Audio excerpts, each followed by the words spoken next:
Selamat bertemu kembali dalam pembelajaran kimia bersama saya Pak Bos di Pak Bos Channel. Pada pembelajaran kali ini materi yang mau saya jelaskan adalah lanjutan materi kelas 11 tentang termokimia.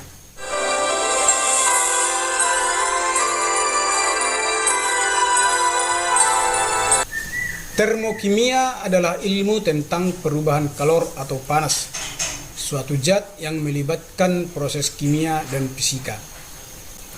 Dalam termokimia kita mengenal persamaan termokimianya, di mana persamaan termokimia adalah persamaan reaksi yang mengikut sertakan perubahan entalpinya. Di kelas 10 kita telah mempelajari persamaan reaksi. Persamaan reaksi adalah menuliskan zat-zat yang direaksikan dan hasil reaksi dalam suatu persamaan. Bedanya dengan persamaan termokimia, di dalam persamaan reaksi ini harus diikut sertakan perubahan entalpi yang kita lambangkan dengan delta H seperti ini.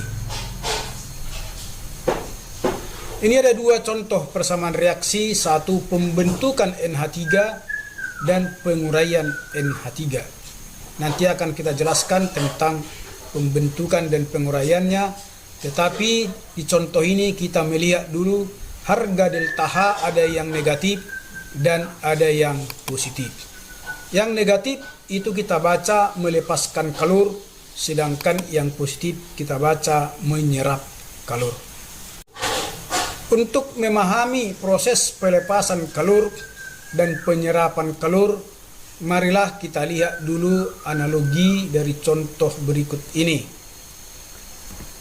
Misalnya, jika kita sediakan air di dalam gelas kimia, maka jika ke dalam air itu kita tambahkan misalnya deterjen seperti ini, maka kemungkinan apa yang terjadi kalau ini ditambahkan deterjen, mungkin bagi siswa kami yang pernah menyuci kain, membuat deterjen ke dalam ember yang berisi air, maka jika diaduk airnya makin panas, suhunya naik.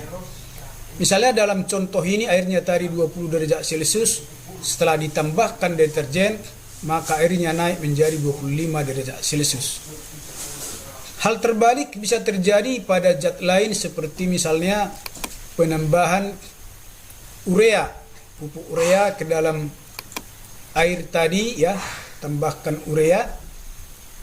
Maka kemungkinan yang terjadi adalah penurunan suhu dari 20 tadi menjadi 15. Maka dua peristiwa ini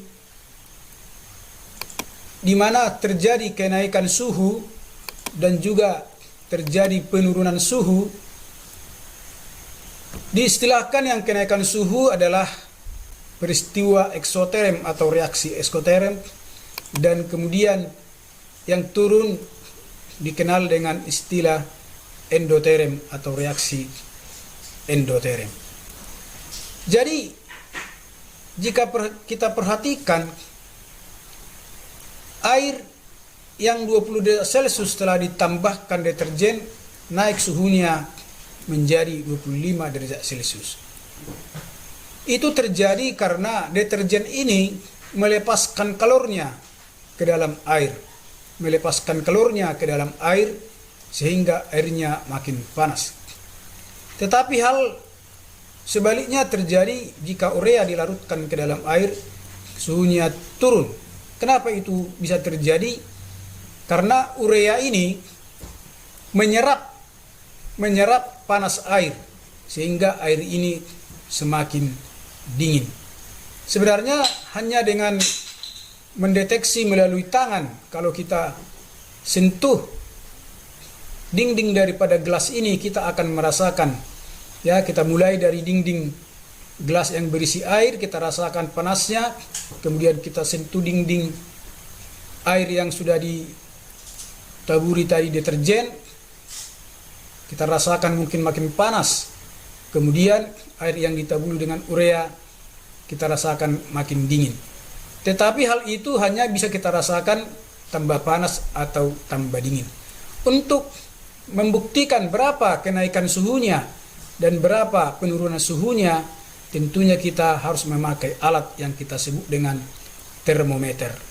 Maka nanti kita lihatlah skala termometer waktu dia belum ditambahkan deterjen atau urea, dan kita lihatlah berapa skala yang ditunjukkan oleh termometer setelah ditambahkan deterjen, dan begitu juga dengan urea. Contoh lain, contoh yang paling sederhana untuk membedakan reaksi eksoterm dan endoterm bisa kita perhatikan seperti pembakaran kayu bakar atau membuat api unggun.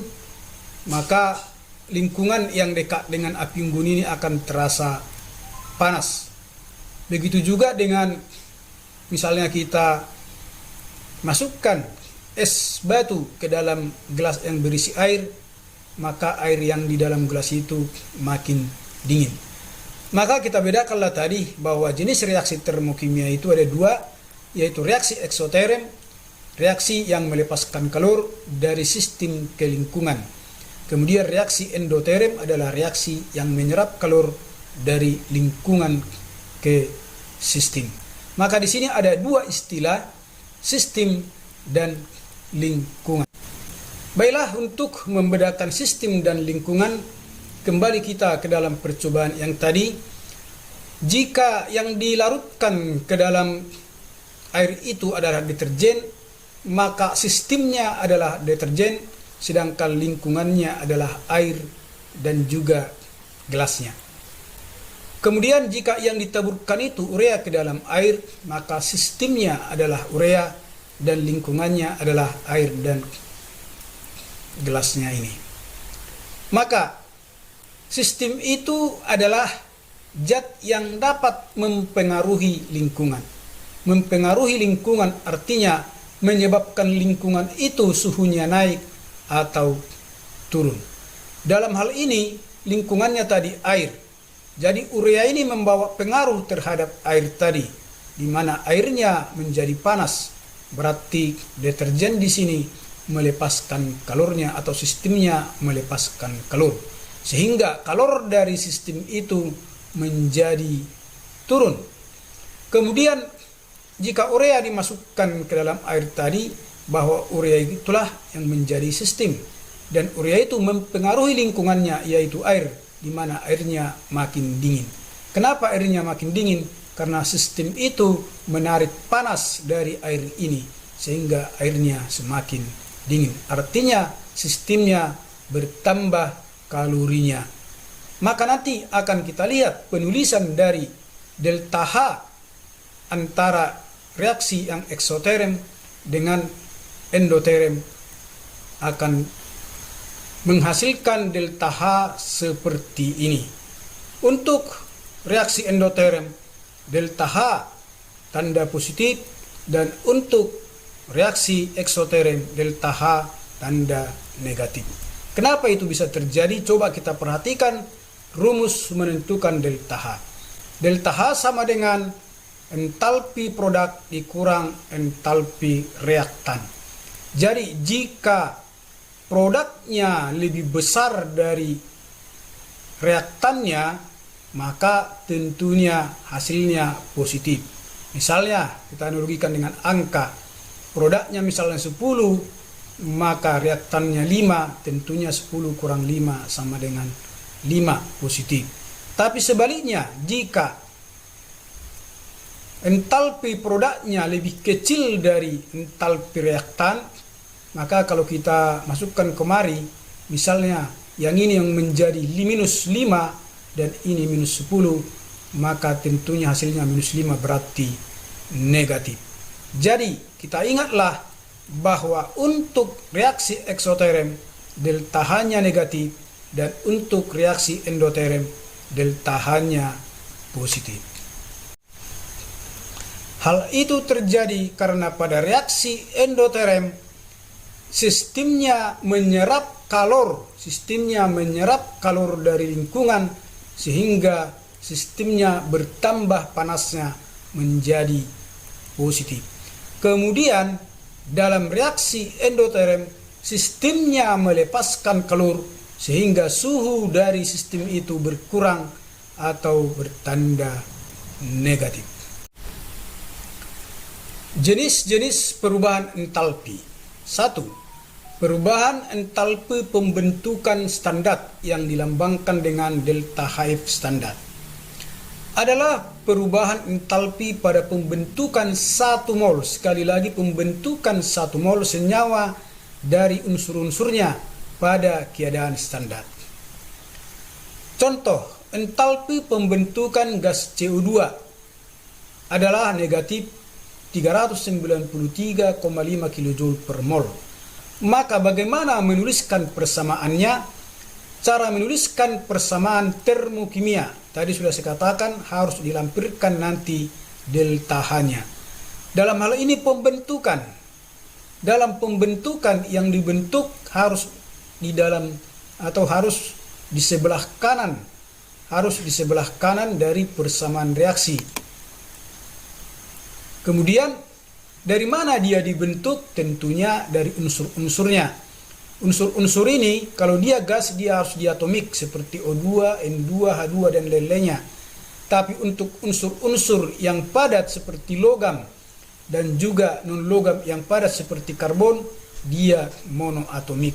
Berarti CO2 terbentuk dari karbon dan oksigen dan dilampirkanlah delta HF-nya sebesar negatif 393,5 kJ per mol tadi. Nah, tetapi untuk membacanya cukup kita baca tanda negatif ini artinya eksoterm atau melepaskan kalor. Jadi kita bacalah pembentukan CO2 dari unsurnya karbon dan O2 melepaskan kalor sebesar 393,5. Jadi kalau kita sudah ucapkan melepaskan kalor, tidak usah lagi kita sebut negatifnya. Yang kedua, perubahan entalpi penguraian standar dilambangkan dengan delta HD standar adalah perubahan entalpi pada penguraian 1 mol senyawa menjadi unsur-unsurnya pada keadaan standar. Jadi tetap kita berbicara 1 mol zat yang dibentuk ataupun zat yang diuraikan. Contoh entalpi penguraian H2O adalah positif 285,8 kJ per mol. Maka bagaimana menuliskan persamaan termokimianya? Kita tuliskanlah H2O di sebelah kiri karena dia diuraikan.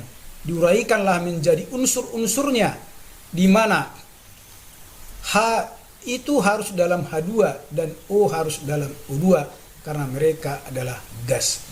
Kemudian karena tadi berbicara 1 mol, maka koefisien dari H2O wajib 1 mol dalam persamaan termokimia. Maka untuk menyamakan unsur kiri dan kanan, karena H sudah sama, maka untuk menyamakan O di kiri hanya 1, sedangkan di kanan tadi ada 2, maka koefisiennya kita buat setengah. Setengah kali 2 berarti 1. Kita lampirkanlah delta HD atau penguraian standar ya, dari decomposition ini. Kemudian tandanya positif. Positif berarti dia memerlukan kalor atau membutuhkan kalor. Maka kita bacalah nanti yang positif ini, tak usah kita sebut, tapi membacanya adalah demikian. Penguraian H2O menjadi unsur-unsurnya membutuhkan kalor sebesar 285,8 kJ per mol. Yang ketiga, perubahan entalpi pembakaran standar atau delta HC standar. C dari combustion pembakaran. Kalau F tadi dari formation, pembentukan, D decomposition penguraian, C combustion berarti pembakaran. Adalah perubahan entalpi pada pembakaran sempurna 1 mol unsur atau senyawa dalam keadaan standar. Pembakaran.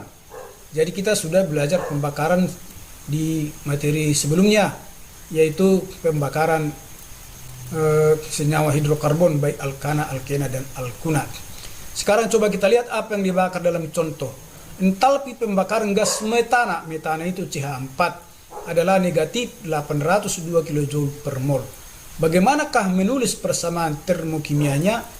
Di pelajaran sebelumnya sudah saya jelaskan, setiap pembakaran senyawa hidrokarbon tambahkanlah dengan O2. Kalau tidak ada kata tidak sempurna, maka hasilnya selalu CO2 dan H2O yang anggaplah sempurna. Maka pembakaran metana tambahkanlah O2, kemudian hasilnya CO2 dan H2O. Karena tadi kalimatnya adalah pembakaran standar, maka untuk 1 mol yang dibakar koefisien CH4 wajib 1. Maka kita setarakanlah C1 berarti CO2-nya tetap koefisiennya. Tapi karena H di sini ada 4, maka koefisien H2O menjadi 2. Maka O di sebelah kanan di CO2 ada 2, di H2O ada 2, maka 4. Sedangkan di sini tadi O2, maka supaya 4 koefisiennya menjadi 2. Maka kita bacalah persamaan reaksi termokimia ini. Pembakaran CH4 oleh O2 menghasilkan CO2 dan H2O melepaskan kalor. Kenapa melepaskan kalor? Karena tandanya negatif. Melepaskan kalor sebesar 802 kJ per mol. Memang kita tahu bahwa pembakaran itu akan melepaskan kalor atau menghasilkan panas. Soal latihan. 1. Tuliskan persamaan termokimia dari reaksi pembentukan C2H5OH etanol jika delta HF C2H5OH sama dengan negatif 277,6 kJ per mol. Yang kedua, reaksi pembentukan NH4NO3 jika delta HF NH4NO3 sama dengan negatif 365,5 kJ per mol. Maka karena ini reaksi pembentukan, maka zat yang dibentuk seperti C2H5OH kita buatlah di sebelah kanan tanda reaksi. Dan juga pembentukan NH4NO3 kita tulislah NH4NO3 di sebelah kanan tanda reaksi seperti ini. A. Maka C2H5OH kita tulis di sebelah kanan tanda reaksi. Sedangkan di kirinya lihatlah unsur-unsurnya. C itu monoatomik, kemudian H itu diatomik berarti H2, O juga diatomik berarti O2. Kemudian kita setarakanlah C di sini 2 berarti supaya sama di sini 2. H di sini 5 tambah 1 6, maka supaya 6 berarti koefisiennya 3. Kemudian O hanya 1 berarti supaya sama 1, di sini koefisiennya setengah. Karena ini tidak boleh kita ganggu, karena pembentukan standar itu harus 1 mol yang dibentuk. Maka kita lampirkanlah delta HF-nya. Delta HF-nya sama dengan negatif 277,6 kJ per mol. Artinya pembentukan C2H5OH dari unsur-unsurnya melepaskan kalor sebesar 277,6 kJ per mol. Yang kedua atau bagian B, pembentukan NH4NO3. Maka kita tulislah NH4NO3 di sebelah kanan. Terbentuk dari unsur-unsurnya N harus N2 dan H harus H2, O juga harus O2 karena semua itu adalah gas. Kemudian kita setarakan N di sini 2 dan di kanan pun 2 sudah sama. H di kanan ada 4, di kiri baru 2 berarti koefisiennya 2. O di kanan 3, di kiri baru 2. Maka berapakah koefisiennya supaya dia 3? Tentunya 3/2. Maka lampirkanlah delta HF-nya sebesar negatif 365,5. Atau kita bacalah pembentukan NH4NO3 dari unsur-unsurnya melepaskan kalor sebesar 365,5 kJ per mol. Soal kedua, reaksi penguraian. Tuliskan persamaan termokimia dari reaksi penguraian NaHCO3 dan reaksi penguraian CH3COOH dengan delta HD yang terlampir ini. Maka jika dia penguraian, yang diuraikan tulislah di sebelah kiri. Maka untuk yang A tulislah di sebelah kiri NaHCO3. Baru uraikanlah unsur-unsurnya di sebelah kanan. Antara lain Na karena logam monoatomik, kemudian hidrogen berarti H2, kemudian C berarti monoatomik, kemudian O berarti O2 diatomik. Baru karena ini wajib koefisiennya 1, setarakanlah dengan merubah koefisien di sebelah kanan. Na1 sudah sama, H1 di sini 2, berarti ini harus kali setengah. C di sini 1, di sini 1 sudah aman. O3 di sini 2. Maka supaya sama 3, tentunya koefisiennya 3/2. Lampirkanlah delta HD-nya. Baru tulis angka positif 947,6 kJ per mol. Artinya penguraian NaHCO3 menjadi unsur-unsurnya memerlukan atau membutuhkan kalori sebesar 947,6 kJ per mol. Yang kedua, penguraian CH3COOH. Penguraian CH3COOH menjadi unsur-unsurnya. Berarti CH3COOH tulis di sebelah kiri, unsur-unsurnya di kanan. Pertama, karbon monoatomik, hidrogen diatomik, oksigen diatomik. Kemudian kita lihat, karbonnya ada 2, berarti koefisien di kanan 2. Hidrogennya ada 4, berarti koefisien H2 ada 2. O-nya ada 2, berarti sudah sama. Lampirkanlah delta HD yang sudah tertera dalam soal positif 478,0 kJ per mol. Demikianlah cara menulis reaksi penguraian. Soal latihan ketiga, pembakaran, reaksi pembakaran. Tuliskan persamaan termokimia dari reaksi pembakaran CH3OH atau metanol spiritus. Kemudian reaksi pembakaran C2H2 atau etuna atau asetilena. Baiklah, kita lihat ya.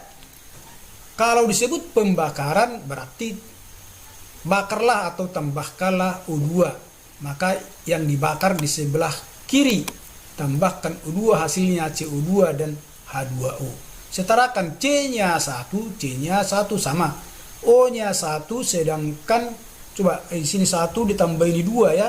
Berarti di sebelah kiri ada 3, sebelah kiri ada 3, atau hanya dulu ya.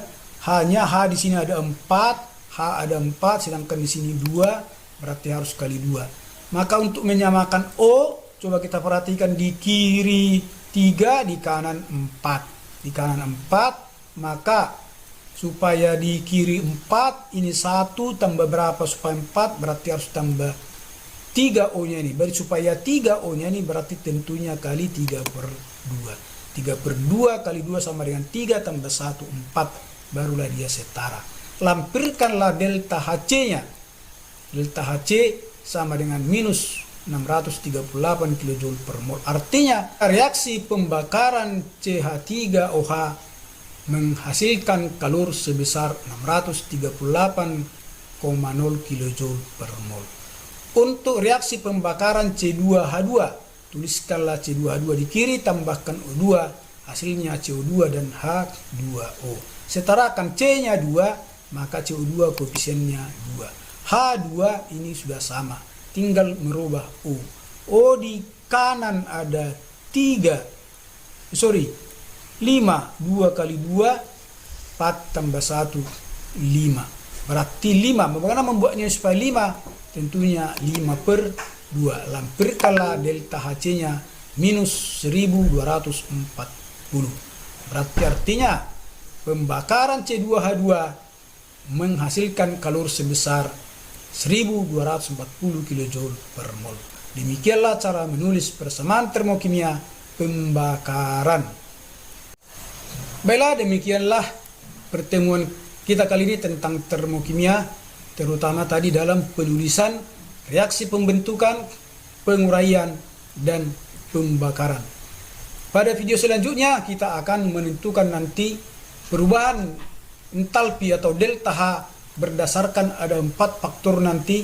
Yang pertama mungkin nanti melalui energi pembentukan, kemudian melalui energi ikatan, kemudian melalui hukum Hess, dan juga melalui kalorimetri. Maka ikuti terus pembelajaran saya di Pak Bos Channel supaya jangan ketinggalan materi-materi selanjutnya. Baiklah, sampai sekian pertemuan kali ini. Sampai jumpa, salam sehat.